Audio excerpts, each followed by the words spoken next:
My father had 93 years, but it seemed short. In his seemingly long life of 93 years, it was short because it just seems like if we only had more time. Old Testament gives us a view of some people who lived to be 5, 6, 7, 8, 900 years old. If I have a chance to ask, I will ask, how come we got shortchanged?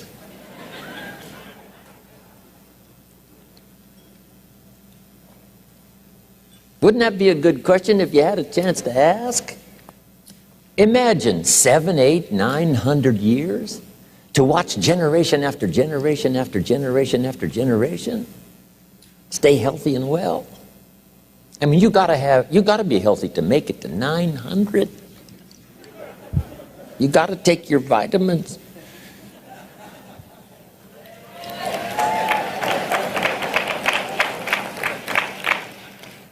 I'm pushing the Bible, I'm pushing vitamins, I'm doing good today. So, the key is time is precious. Now let me give you Bill Bailey's description of time.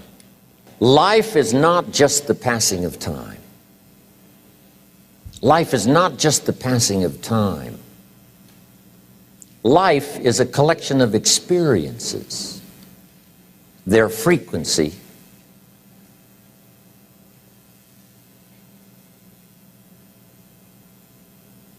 and their intensity. Life is not just watching the clock tick away. Life is a collection of experiences, their intensity, their frequency. When my friend Mark died at age 44, someone says, that's young to die. But what if he lived 4 lifetimes in one? It might not be too young. So here's whatever the span of your life turns out to be, here's what you want to fill it up with: experiences and the intensity of those experiences.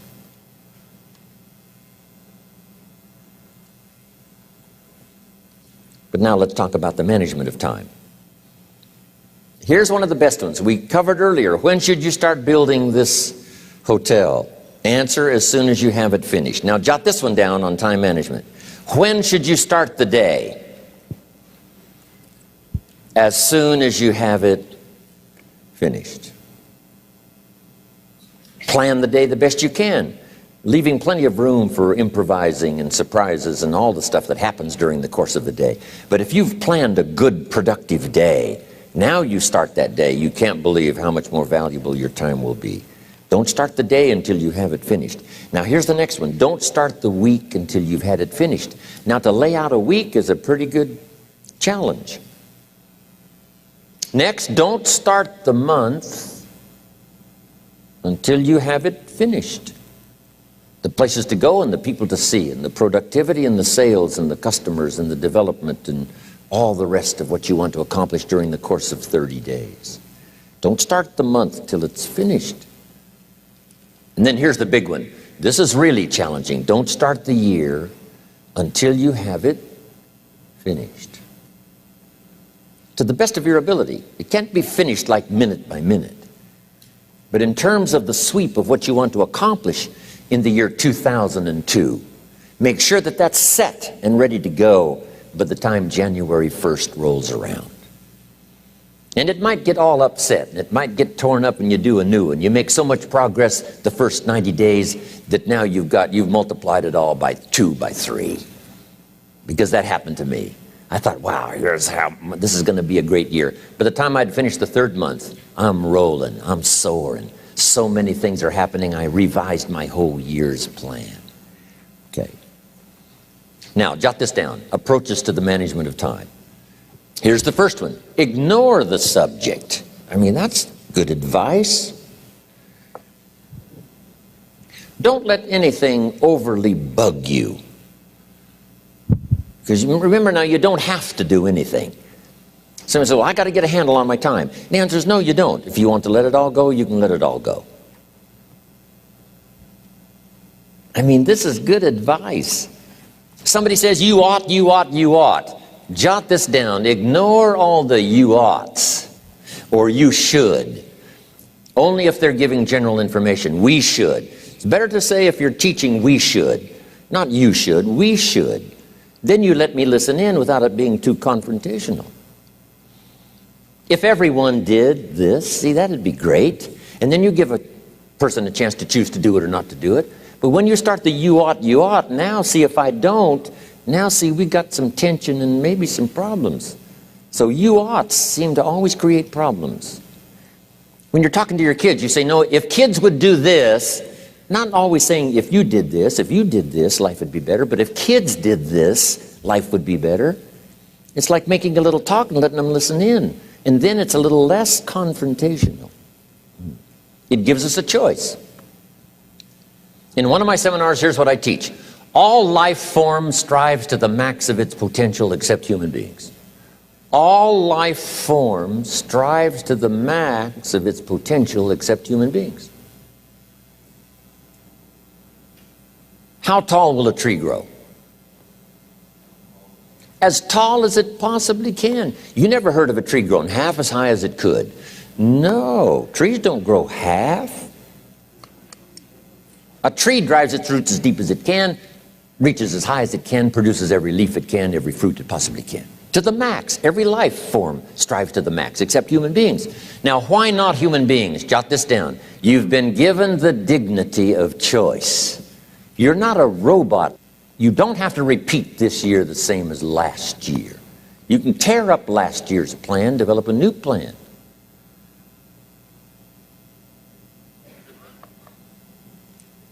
So, the dignity of being a human being. Now, here's the choice on being a human being. To be part of all we were meant to be, or to be all.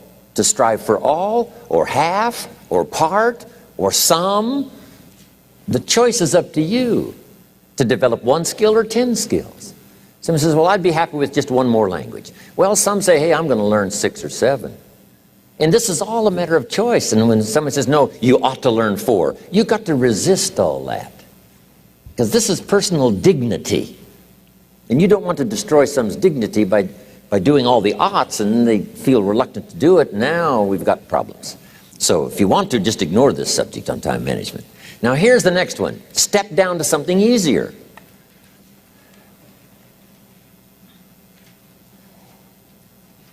The guy's in sales and he says, oh, I want to own the company. Finally owns the company. Now he's got no time to play golf. He said, when I was in sales, I was making big money playing golf 3 days a week. Heck with this owning something. Heck with managing. My life was never my own after I started to manage. I'm going back to sales. See, this is the key. If you're getting too pressed, you might consider stepping down to something with a little easier time pressure. Little girl says to her mother, Daddy comes home, brings his briefcase and pats me on the head and says hello, disappears and works on his papers. How come my daddy doesn't play with me? And her mother said, look, your daddy loves you very much, but he's so busy at work, he can't get it all done, he has to bring it home. He loves you, but that's why he can't play with you. And the little girl said, why don't they just put him in a slower group? So, jot this down now. If you don't have time for your kids, you might consider joining a slower group. Remember when I said some things I went for cost me too much? So reconsider. Next key to time management, and that's work longer and harder. But see, there's a limit to that. I almost lost my health the first year. I went so crazy about personal development and achievement. I just went bonkers. You know, I told you I was skinny. By the end of that first year, I was a walking shadow. And then it suddenly occurred to me, what if I got rich and too ill to spend it? I mean, that was a shocker. So I started, developing a little more reasonable. Because I said, if 12 hours won't do it, I'll work 14. If that won't do it, I'll work 18. I mean, how many hours it takes. And sure enough, it cost me too much. So see, working longer and harder for some might be appropriate. If you're just sitting around not doing that much, this might be good, work longer and harder. But you can only work so hard. Here's the key, not to work harder, but smarter. When you've worked as hard as you can, doing the best you can in terms of physical output in the time, reasonable time. Now here's the ultimate in the management of time, and that is you simply become more skillful. When I first got into sales, You know, I was around people that could get, 9 out of 10, 8 out of 10. And when I first started, I could only get 1 out of 10. But here's what I did. I worked around the clock, so that I would make up in numbers what I lacked in skill.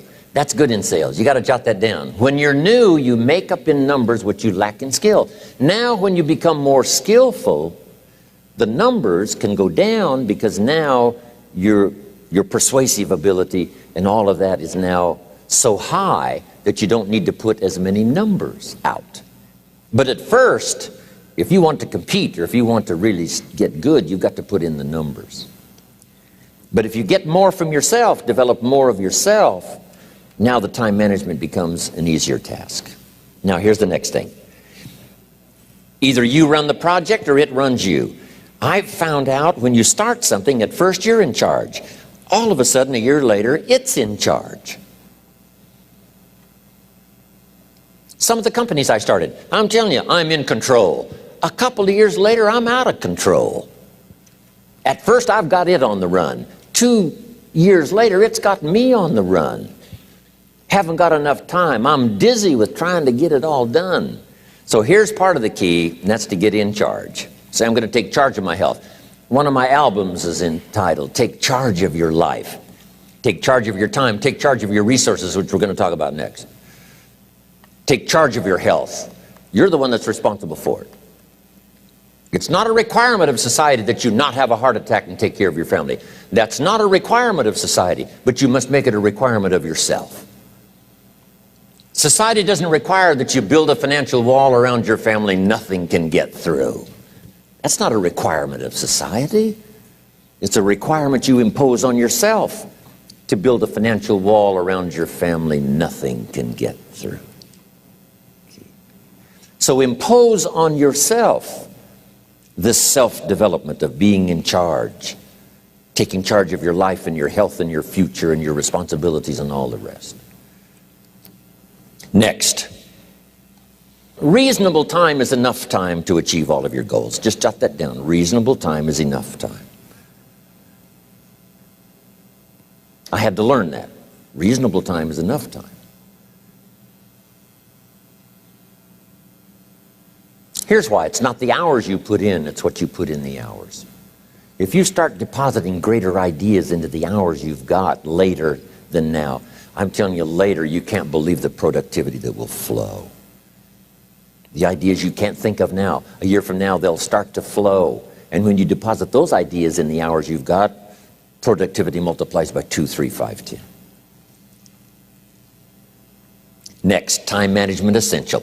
We've already covered the first one, a written set of goals. And then do priorities on your goals. What's important this week? What's important this month? Here's the next one. Often review. Just go over your goals to make sure that your list is working for you. It's got you inspired. It's got you turned on.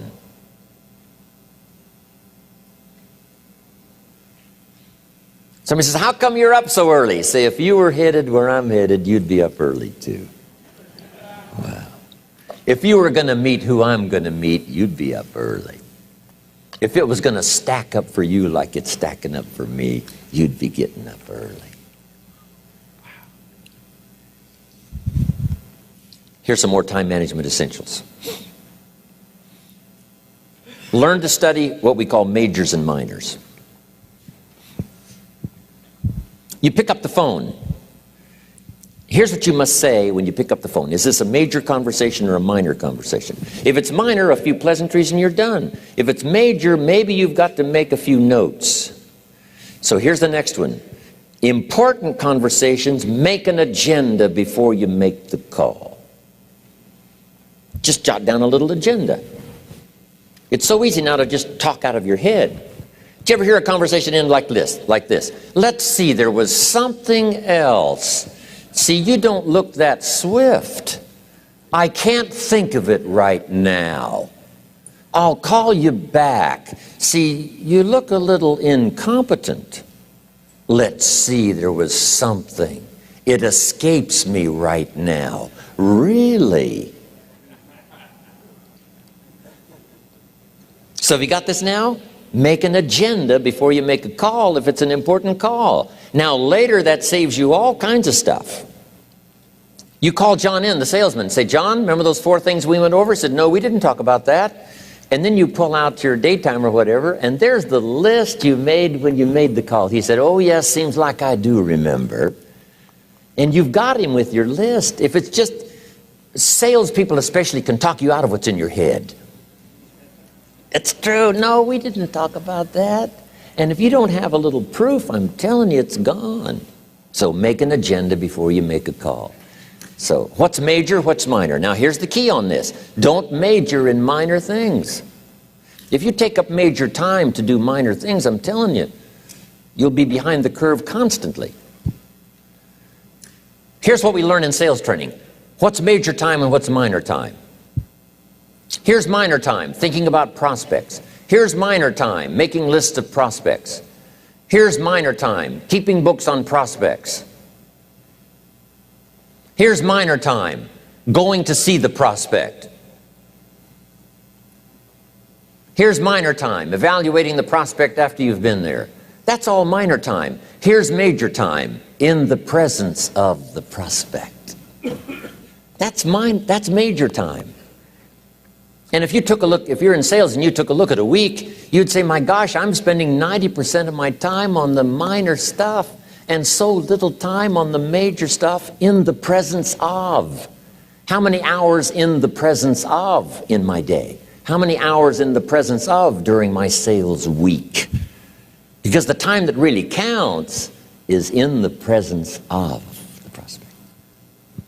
Majors and minors. Here's another key time management essential. Don't mistake movement for achievement.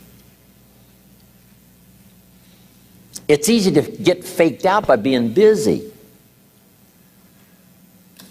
Guy comes home at night all exhausted, falls in the chair and says, oh, I've been going. Here's the big question. Doing what? It's not the going. Some people are going, and they're doing figure eights. I mean, their progress is small. So don't mistake movement for achievement. Here's another one in sales we learned. Don't mistake courtesy for consent. If somebody's pleasant and they nod, you say, oh, they're going to buy. No, they're courteous. You can't mistake courtesy for consent.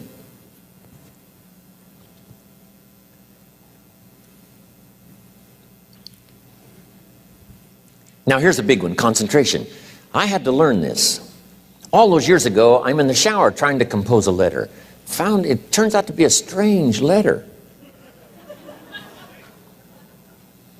So here's what I learned to do. Save the work till you get to the office. Save the work till you get to the work. Don't try to get to the office on the way to work. On the way to work, enjoy the way. In the shower, enjoy the shower. Then go to work when you get to work. I found this to be helpful. Concentration. Here's another big one. Learn to say no. I'm telling you, in such a social society we have now, it's so easy to try to be a nice person, saying yes, yes, yes to everything. Find yourself overloaded. Now you got to call and make the, well, gosh, you know, all the time it takes to back out of something that you said yes to too quickly. Here's what might be better. I don't think so, but if that changes, I'll call you. Little things you can use not to overcommit yourself. My friend Ron Reynolds says, don't let your mouth overload your back. It's a good one. Now here's a big one on time management. When you work, work. When you play, play. Don't mix the two. Don't work at play. I used to take my family to the beach and I would bring my briefcase.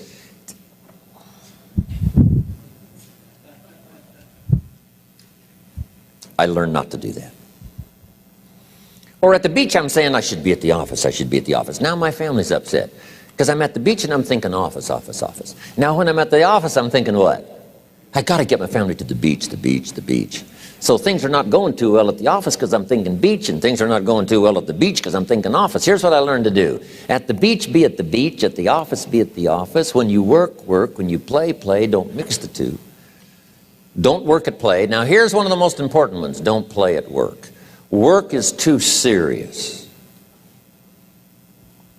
You don't want the reputation of being the office joker. It's not a good one. Yes, there's time for some pleasant stories. Yes, there's time for a little humor. Yes, best if it's a happy office, of course. But I'm telling you, you got to be serious about work, because you're parting with a piece of your life for the work you do. Your work costs you a piece of your life. Here's what it's called: serious business. Not grim, not unhappy, but serious. Key. Don't play at work. The old expression, I don't think we use it anymore, horse around at the office. Play around, play jokes, play tricks. No place, not at the workplace. At the beach, yes. At the bar, yes. Somewhere else, not work. You got to treat work with all due conservative passion, because it's leading you to your future. Here's another key phrase: all work is good. You may not like your job, but if it's the stepping stones to get you to where you want to go, you got to appreciate your job. You don't have to have a passion for your job.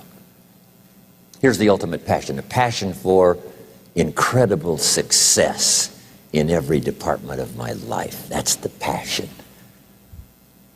But don't look down on some menial job you have to do to finally get you to where you want to go. No job is menial.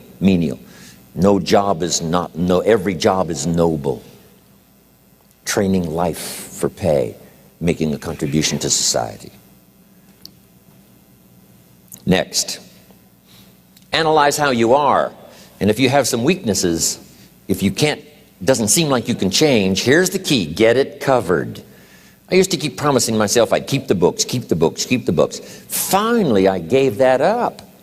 And back then, it only took me an extra $50, $60 a month for some accountant to keep the books.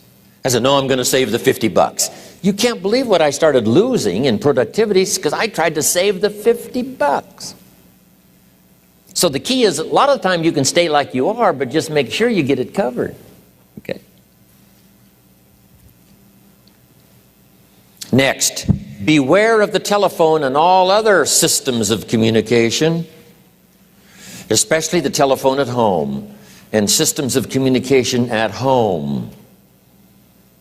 And here's one of the best lines I've got for you for the weekend: let all communication systems serve you, but don't let them intrude.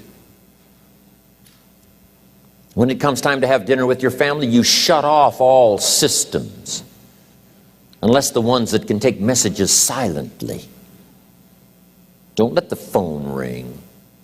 Don't let anybody intrude, come through the front door nor the back door, nor through the telephone or any other device. So you can't reach John and his family when he's having dinner. The President of the United States couldn't get through.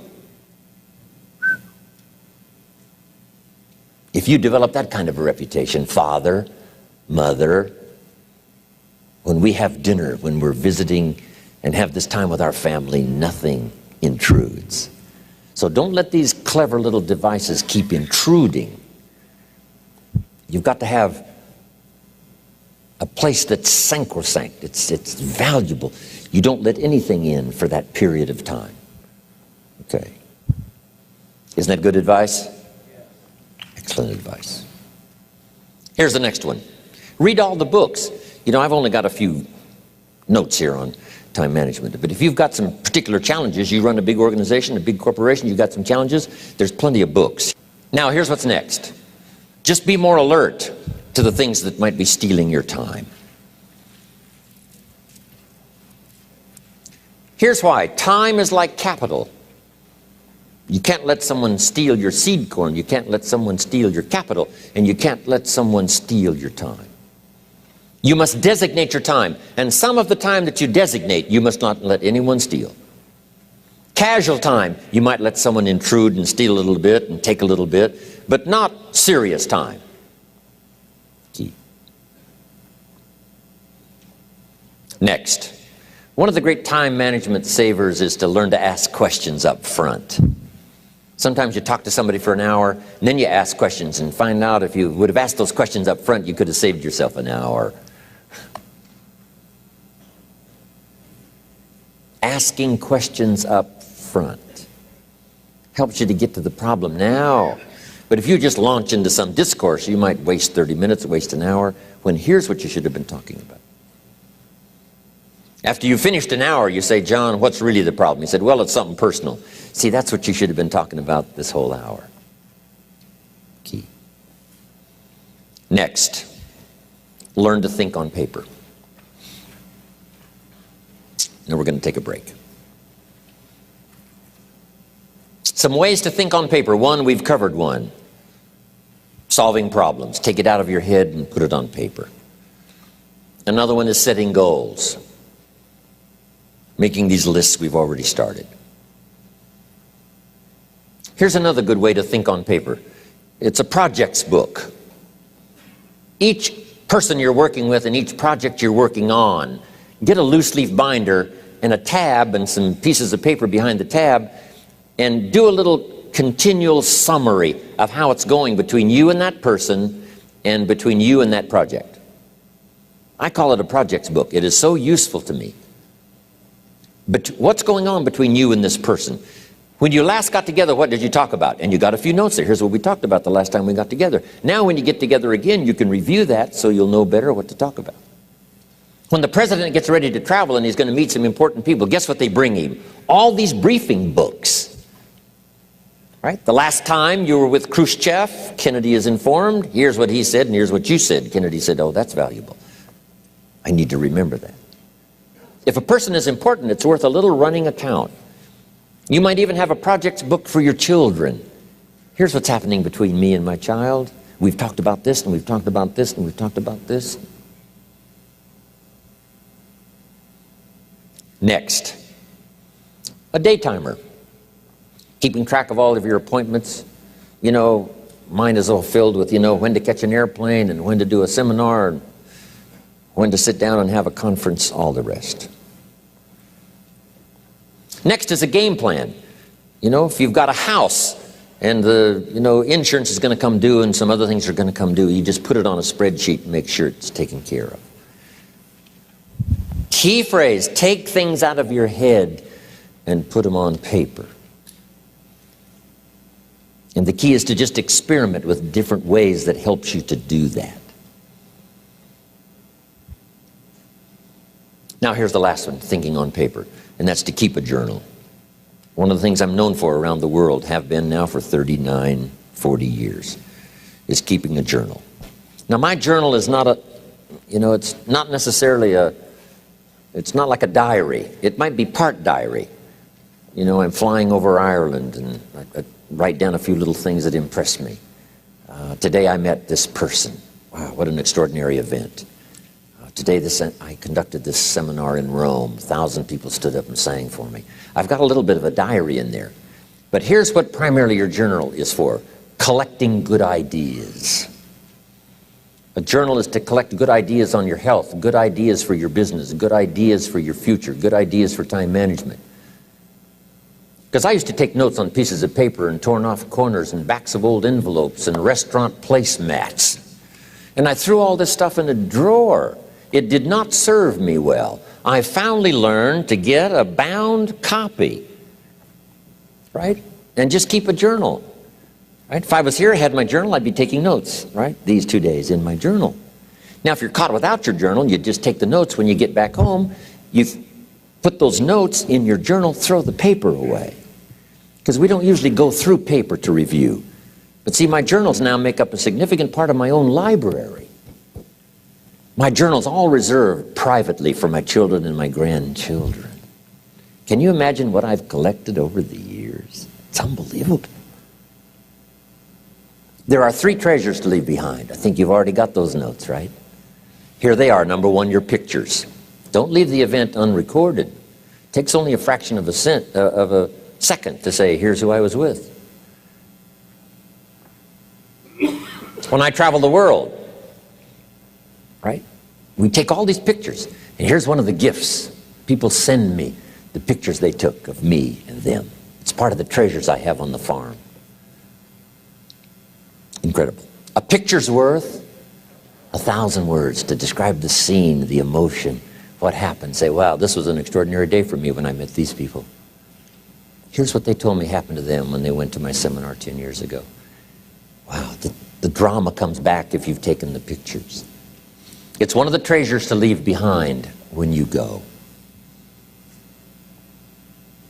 Remember the old photographs that we have now of, 100 years ago, 70, 80 years ago, just a few photographs?